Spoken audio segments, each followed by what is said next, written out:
Dear students, today in this lecture we are starting with the physics syllabus of class 11th and the elementary chapters are units and measurements. बच्चों इस chapter में बहुत ही ज़्यादा आप basic studies करोगे quantities के बारे में, कितने टाइप के होते हैं, यू लर्न अबाउट मेजरमेंट्स और उन्हीं मेजरमेंट में बच्चों आपको आगे जाके एरर्स भी पढ़ाया जाएगा और फिर एक टॉपिक अलग से पढ़ाया जाता है जिसका नाम हो जाता है बच्चों डायमेंशंस. तो टोटल 4 सेक्शन बनते हैं चैप्टर के. पहला यूनिट, दूसरा मेजरमेंट, फिर इसके अंदर ये एरर्स भी बन जाएगा और ये एक अलग से सेपरेट टॉपिक है. Let us discuss about unit. क्या है यूनिट? जनरली अपन स्पीड की बात करें, time, mass and any other physical quantity जिसके लिए हम लोग हार्ड वायर्ड हैं ऑलरेडी. फॉर इंस्टेंस अगर मैं आपसे बोलूं बच्चों स्पीड को कैसे मेजर करोगे तो आप सीधा बोलोगे सर मीटर पर सेकेंड. सिमिलरली मैं बोलूं टाइम को तो क्या कहोगे सर सेकेंड से मेजर करते हैं. And the same goes for mass. Mass के लिए आपको पता है कि केजी इस्तेमाल करते हैं और बच्चों लेंथ के बारे में पता करते हैं तो उसको क्या बोलते हैं अपन meters. We are hard wired. हमें बस जनरली जूनियर क्लास में कई बार पढ़ चुके तो आ जाता है. But looking at the intensity of the syllabus of 11th and 12th, you will be get to exposed to numerous physical quantities. और उनके बारे में यूनिट्स के बारे में पता होना चाहिए, उनको मेजर कैसे कर रहे हैं, मेजरिंग में एरर क्या आ रहा है और उनका अपना खुद का डायमेंशन क्या होगा ये जानकारी होनी चाहिए. That is why this topic is being introduced to you.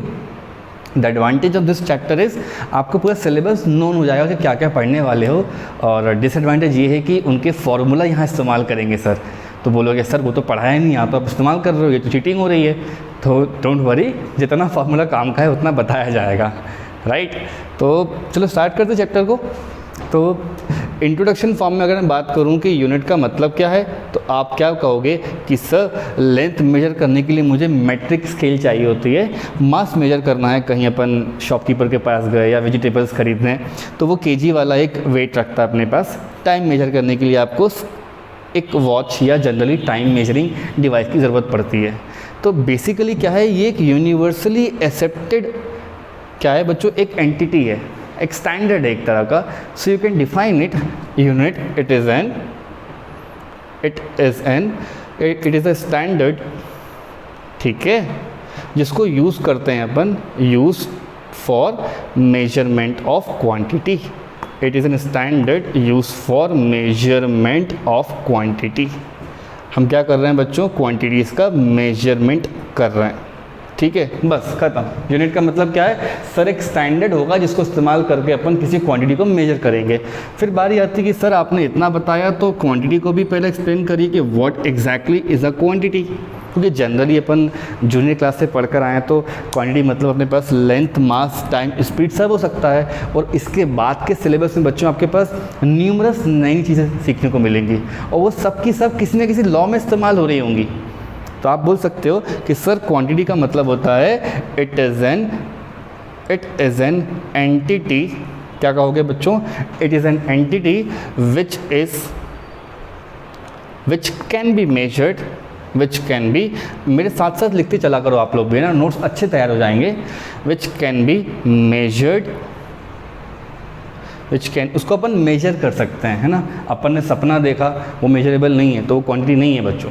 हम कोई थॉट ले रहे हैं, थिंकिंग कर रहे हैं, नहीं, जो चीज़ को आप मेजर कर सकते हो वो क्वांटिटी होगा, क्वांटाइज कर सकते हो उसको. राइट. और आगे चलते हैं. Which can be measured and it is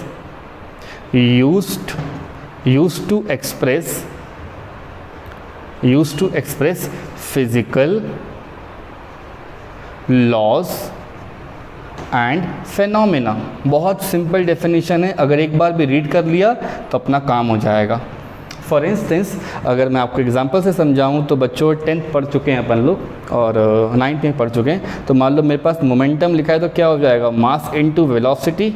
तो बच्चों मास मेजरेबल है, वेलोसिटी भी मेजरेबल है. Similarly force equals to mass into acceleration. अब ये थोड़ा ना बोलते हैं बच्चों कि force equals to mass into inertia का टर्म थोड़ा ना अपन लिख देते हैं, क्योंकि इनर्शिया एक तरह का प्रॉपर्टी है. तो जो चीज़ को आप काउंट कर सको, जिस चीज़ को आप मेजर कर सको और उससे आप फिज़िक्स पढ़ सको और फिज़िक्स के फिनोमिना समझा सको, ऐसी चीज़ को अपन क्या बोलेंगे, quantity. So these are the two basic definition which are required to start the chapter. Unit क्या होगा बच्चों, वन वर्ड में, सर जी ये स्टैंडर्ड है, बात खत्म, छोड़ो हटाओ अलग। क्वांटिटी क्या होगी, सर ऐसी कोई चीज़ जिसको आप मेजर कर पाओ और उससे फिजिक्स पढ़ पाओ, दैट्स ऑल। ठीक है, चलो यूनिट्स की प्रॉपर्टी देखते हैं और यूनिट क्या होगा वो पढ़ते हैं पहले तो। ठीक है, चलो बच्चों रब करने दो मुझे। सो नाउ स्टूडेंट्स, चैप्टर में आगे बढ़ने के पहले हमें क्वांटिटी और यूनिट में एक बहुत ही इंपॉर्टेंट रिलेशन एस्टैब्लिश करना ज़रूरी है। मान लीजिए अपना पूरा क्लास लेबोरेटरी जाता है, चीज़ें अच्छी हो जाएंगी तो हम जाएंगे लैब में, स्कूल भी जाएंगे। तो अगर वहाँ पे लैब में जो टीचर हैं वो हमें कोई एक रॉड देते हैं ना, rod in the sense wooden का एक लॉग प्रोवाइड कर दें और बोले इसको मेजर करिए, सबसे बोल रहे हैं तुम मेजर करो तुम मेजर करो, मतलब 8-10 स्टूडेंट्स उनको मेजर करने को बोल दिया। And unfortunately nobody has the same scale with him. Scale का मतलब है, मान लो मेरे पास मीटर का स्केल है, मेरे बगल में जो मेरा फ्रेंड है उसके पास सेंटीमीटर का स्केल है, there is somebody who can have a foot scale, और किसी के पास बच्चों किलोमीटर का स्केल हो सकता है, मुझे क्या करना। तो ठीक उसी तरह बच्चों मैं बार बार इस चैप्टर में एक क्वांटिटी जिसको बार बार एक्सप्लेन करने के लिए इस्तेमाल करूंगा वो रहेगी बच्चों आपके पास लेंथ, और आगे चल के आपको बता दिया जाएगा कि लेंथ एक तरह का फंडामेंटल क्वांटिटी है। इस पूरे अगर लेंथ के बारे में बात करें तो लेंथ के पास जो टोटल लेंथ होगी ये इसकी एक खुद की वैल्यू होगी।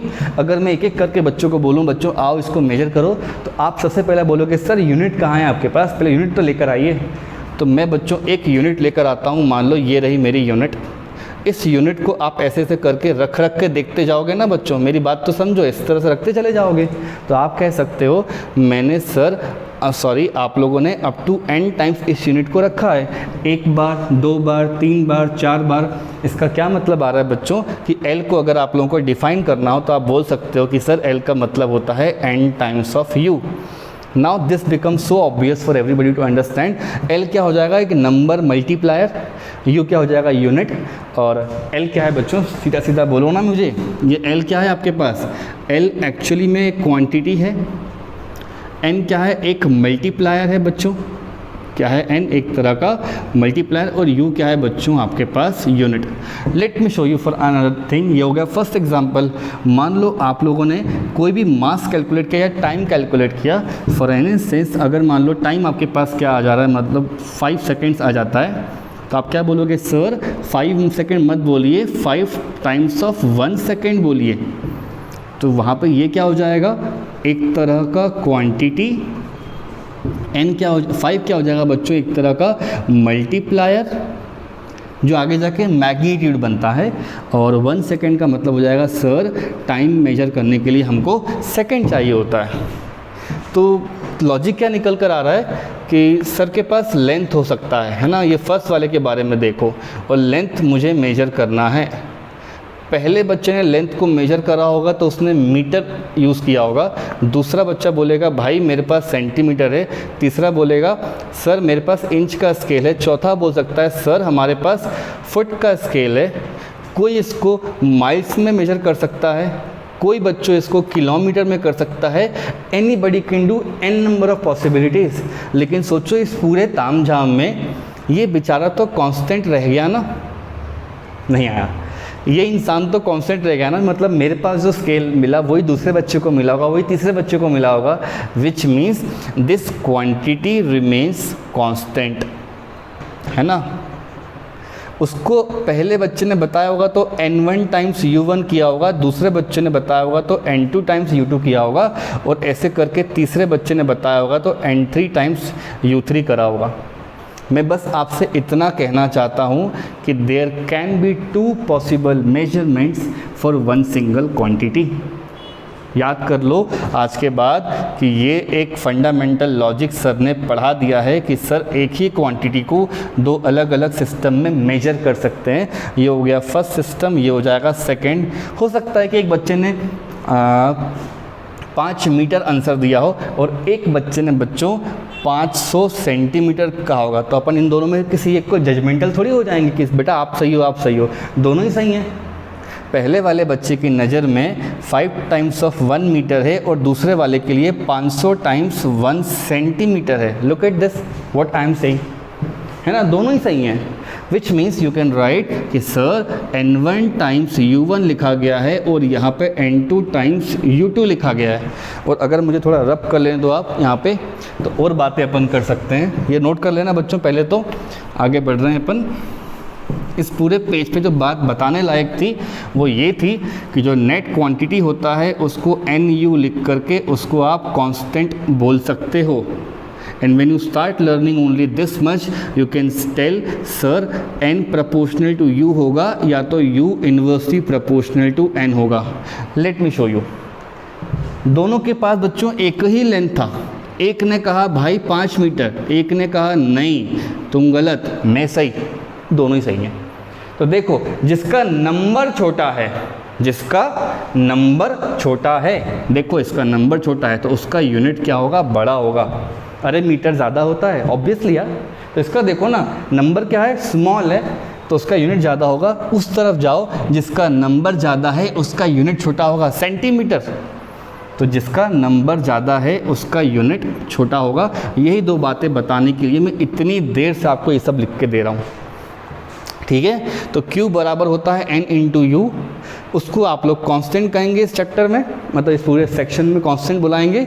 अगर N ज़्यादा होगा तो यूनिट कम होगा, अगर N कम होगा तो यूनिट ज़्यादा होगा, जैसा मैंने आप लोगों को यहाँ पर एक एग्जांपल लेकर के समझाया है। इन दोनों बच्चों के पास सेम लेंथ आया होगा ना बच्चों। सोचो तो एक बार मैं क्या कहना चाह रहा हूँ। देयर कैन बी स्टूडेंट जो सेंटीमीटर स्केल ले आए, कोई इंच ले आए, जिसका जो मर्जी है वो लेकर आए। भाई यहाँ पे फुट लिखा हुआ है, ठीक है। सोचो क्या क्या चल रहा है यहाँ पे, बिल्कुल इजी बातें चल रही हैं। इस पूरे पेज से एक ही लाइन जो टेक अवे करनी है वो ये कि a quantity is denoted as n times of u। इसको प्रॉपरली मैं लिख देता हूँ। q का मतलब होता है बच्चों n times of u। u को आप लोग कहोगे कि सर ये बचपन से जो मैग्नीट्यूड चिल्लाते हैं ये वो है, ये इसको बोल सकते हो आप लोग न्यूमेरिकल वैल्यू। ये भी मैं लिख देता हूँ न्यूमेरिकल वैल्यू, या इसको बोल सकते हो सीधा सीधा आप लोग मल्टीप्लायर। बच्चों जो अच्छा लग रहा है वो कॉपी में लिख लो। और यहाँ पे आपके पास क्वांटिटी है जिसको आपने मेजरमेंट के रखा है, ये तो कोई दुनिया में बदल ही नहीं सकता। ये कौन है, unit. That's all for this topic. Q बराबर क्या होता है, n टाइम्स ऑफ u। और मैं इसको बॉक्स में कर देता हूँ और यही मेरा इस चैप्टर का टेक अवे है। इस चैप्टर बोल रहा हूँ, इस पर्टिकुलर सेक्शन का टेक अवे Q बराबर n times of u। All right, तो चलो इसकी प्रॉपर्टीज़ देखते हैं और फिर और आगे बढ़ते हैं फटाफट। Let me rub it. तो बच्चों अभी तक आप लोग ये जान चुके हो कि Q को मैंने n टाइम्स ऑफ u बुलाया है, जहाँ पे n एक नंबर होगा और u उसका यूनिट होगा। तो ये बहुत बार बार इस्तेमाल होने वाला वर्ड बन गया है, तो इसकी प्रॉपर्टीज़ पढ़ना बहुत ज़रूरी है। सबसे पहली प्रॉपर्टी आती है कि यूनिट किसी भी क्वांटिटी की प्रॉपरली डिफाइंड होनी चाहिए। जैसे मैं लिख सकता हूँ it should be properly defined. मैं आगे जाके आपको बताऊंगा कमिंग लेक्चर्स में कि 1 मीटर मतलब दिमाग में इतना आ जाता है ना, उसकी एक डेफिनेशन है बच्चों।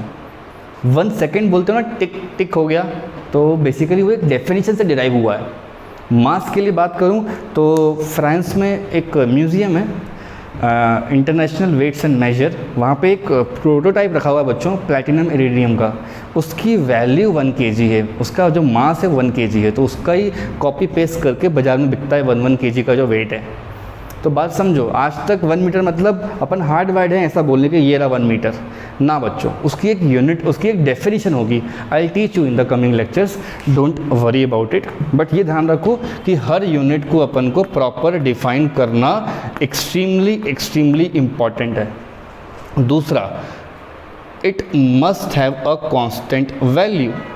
It must have a constant value. मेरे कहने का मतलब है इंडिया में अपन बैठे हैं और 1 ये जो स्केल आता है ना अपने इस लाइब्रेरी में मिलता है 1 फीट का होता है बच्चों वो, तो 1 फीट का जो स्केल आएगा बच्चों वो हमारे देश में जो मिल रहा है वही किसी और कंट्री में जाओगे बोलोगे भाई 1 फीट देना तो उतना ही देगा ना, ऐसा नहीं कर देगा ना भाई हमारे यहाँ कम साइज़ का, तुम्हारे यहाँ देखो इसका डायमीटर और स्केल का वैल्यू ज़्यादा हो जाता है। It should be a constant, so that's why I have written it must have a constant value।